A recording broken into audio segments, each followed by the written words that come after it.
This is Britain's version of Abu Ghraib prison abuse.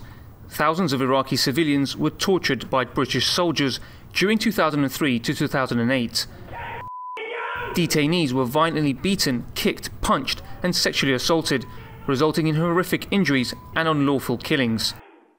Human rights groups and lawyers have exposed and highlighted these violations and have now taken the Ministry of Defence to court, claiming that Britain broke international laws of war by pursuing a policy of systematic torture. Lawyers for the Iraqi torture victims believe this widespread and systematic abuse of human rights violations should be made public and those in authority should be held accountable. The lawyers representing Iraqi victims call for a full public inquiry into the UK's interrogation techniques. I'm acting for 192 Iraqis who complain of unlawful killings and torture, 38 killings cases, the rest are torture cases. And there's so many of them, thousands of others waiting in the wings.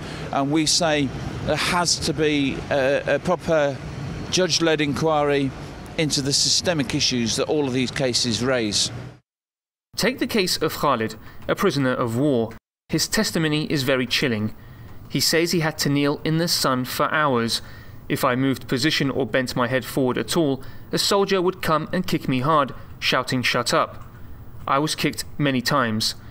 One of the soldiers kicked me hard in the mouth, which caused 3 of my teeth to fall out. Large military dogs were also used to terrorize him during his time in captivity.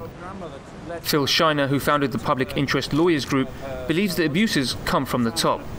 Torture and inhumane treatment and murder and the degradation of prisoners, etc. Those are all war crimes. And it's not just those foot soldiers, as it were. It goes all the way to the top. And those are reasons why these systemic issues need to be explored properly in public.